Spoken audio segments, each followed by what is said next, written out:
What's up, guys? Welcome to HomeCraft Cocktails you can make from the comfort of your home. My name is Briss, and today we'll be going over the Cosmopolitan. Now, the Cosmo was popularized by the 1990s hit show Sex and the City.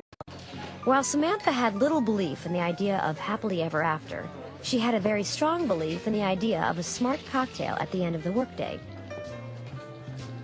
Samantha, a cosmopolitan, and Donald Trump. You just don't get more New York than that. But prior to that, it was actually created in 1975 by a guy by the name of Neil Murray. Neil was 24 years old when he was a poli-sci major at University of Minnesota, where he started bartending at Cork and Cleaver Steakhouse in Golden Valley, Minnesota. In fall of 1975, he combined a Cape Cod, which is vodka and cranberry juice, with a kamikaze, which is vodka, lime juice, and orange liqueur. Now, Murray had initially been turned down by the steakhouse because he was black. And so when he made the, pink reddish drink, a regular customer had asked him, "Hey, what's the name of this?"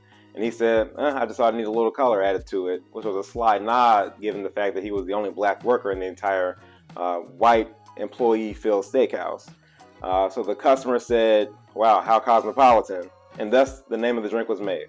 Now, Murray went on to study psychology at San Francisco State University. And in 1981, he was hired as a waiter at Elite Cafe. There, he taught the bartender how to make his cosmopolitan cocktail. And from then on, the drink just became really popular in the San Francisco area. And then from that point, the entire nation. Now, other origin stories include Cheryl Cook, who was a bartender out in South Beach, and Toby Sacchini, who was a bartender in New York. But Neil's story predates both of those. So that's the origin story we're going to stick with today. Now that brief history lesson out of the way, let's get down to making the drink. So first, you're going to start off by putting ice in your shaker. Then you're going to do 1.5 ounces of vodka. Now, the recipe does sometimes call for Citron Vodka, which is just, citrus flavored vodka.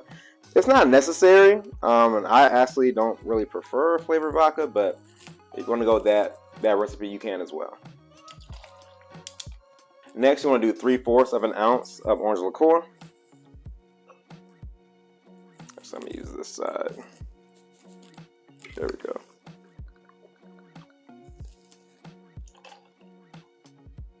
Next, you want to do 3/4 ounce of fresh squeezed lime juice.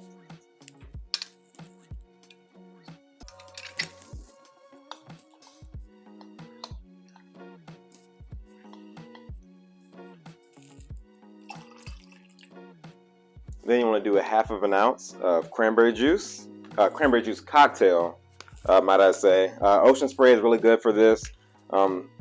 Cranberry juice cocktail is important because it's sweeter than just your regular, 100% cranberry juice, which is more bitter and tart.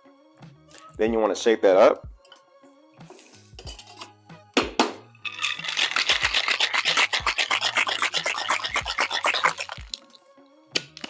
You want to strain that into your cocktail glass.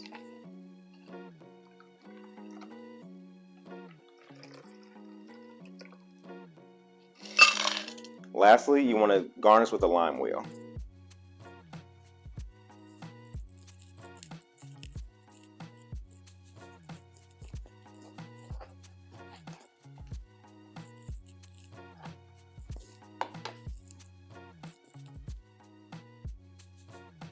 Just like that. And there you have the Cosmopolitan.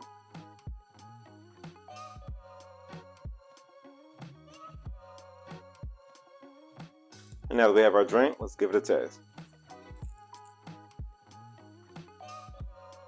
So the Cosmopolitan actually gets a bad rap for being like a girly drink. I don't use that term actually, because that's disrespectful to women. And I know some girls are going to outdrink guys, but that's besides the point. No, the Cosmo, it's stronger than one might think.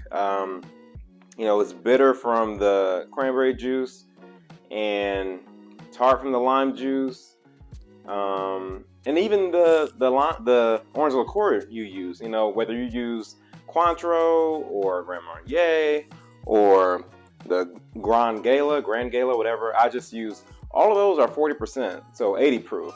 So they definitely pack a punch, even though they have a sweeter undertone to them. it's definitely not something to be taken lightly. If you were to drink a few of these, if you're not like a profound heavy drinker, you'll definitely be feeling it, if not end up on your ass. So take that as you will. And this, now that I'm looking at it, this lime wheel is thick as hell, like with 3 C's. Damn, boy.